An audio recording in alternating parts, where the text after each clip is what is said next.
update. My husband's vibes have been off, so I secretly read his journal, and he wrote how he hates me and is planning on sending me to an early grave so he can be with his secret lover. Part 2. The family lawyer I spoke with advised me to file a protection order right away.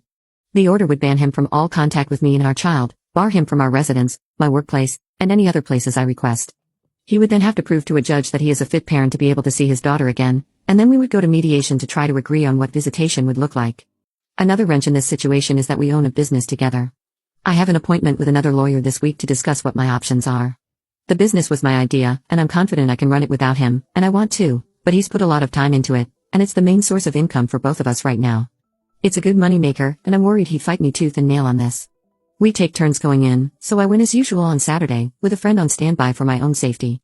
I continued my act of intending to reconcile, doing video calls with the baby, etc. While I was at our workplace, I found another journal. Page after page, love letters to this other woman going back months. The progression from, "I liked seeing you at the grocery store," to, "I drove past your house today," was shocking. He writes about how he's deeply in love with her, can't wait to marry her, etc. He wrote about every interaction he's ever had with her, and the poor woman seems completely innocent and oblivious. Even what he perceived as flirting seems like basic politeness. He mentions a few other times that he wants me to unalive. The most recent entry was from the day before.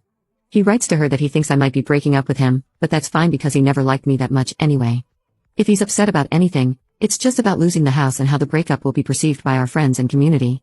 I'm not yet sure if I should warn the other woman. It's my instinct not to, at least not before the ink dries on our impending paperwork. I was already concerned about how he might react to being served with a protection order, mostly worried that he might try to sabotage our business or trash the house. Given how preoccupied he seems to be with his public image, I made a plan to confront him about the journals and use the protection order as leverage. Here's how it went down. I left the journal and my baby with my friend and went to our house with 2 trusted male friends. They waited on our porch, and I told my husband that if they heard anything louder than a speaking voice, they would come in immediately. I told him I had to tell him something he wouldn't like to hear, and he needed to know that I had already taken steps to protect myself. I told him I read the journals, specifically what he said about wanting me to unalive and thinking every day about unaliving me. I said I had taken photos, that they are backed up, and a trusted source also has copies. I also have the original copy of the journal full of love letters. I wondered until this moment if he had intended for me to find them, but he was obviously blindsided. He tried to say it was just venting, but I told him I would not be taking any chances or entertaining anything he has to say about it. After reading what I read, I will never trust him or feel safe around him ever again. I told him that no one who knows him knows about this yet, and the men on the porch just know that I'm breaking up with him and need support. This was true, aside from the friend that I called to stay with and the other friend I sent the photos to. I said I am willing to protect his reputation here if he cooperates with me, and I told him that I don't even have to ruin his chances with the other woman, but I will if he's going to make things troublesome. I said that he can either do what I need to feel safe, or I can have that safety court ordered. He asked what I wanted, and I said I wanted him to give up the business. We'll sort out the details after I speak to the other lawyer, but for now, I want his keys, and I'll be changing the passwords on everything.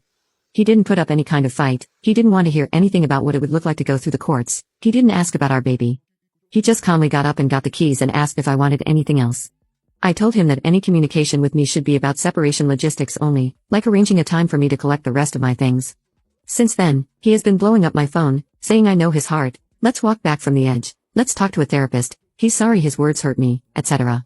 Each time, I just tell him he's crossing my boundaries, and he backs off. He apparently told his mom and sister everything, and they're supporting him in getting help. He's been cooperative so far. He's interviewing for a new job, seeing a therapist, and updating me on his movements, though I didn't ask for this. I've temporarily moved in with my parents. My commute to work is longer, but I have help with the baby and home-cooked dinners. I'm starting to settle into new routines, doing so much therapy and yoga. I inherited a small cabin before my husband and I met. It is currently being renovated, and the original plan was to move in there with my husband and our baby when it's done. The cabin is actually in my mother's name because she's never trusted my husband, God bless her, and wanted me to shield it from him in case of a divorce, so I will have a permanent home for me and the baby very soon. The dust still needs to settle, and it could get worse before it gets better, but I'm optimistic at this point. I'm confident I'm going to come out the other side of this as a strong single mother with an incredible child, a thriving business, and an adorable little home. Honestly, the thought of having all those things on my own without my husband is so freeing. I've got a great village supporting me. Now comment update to tag you on part 3.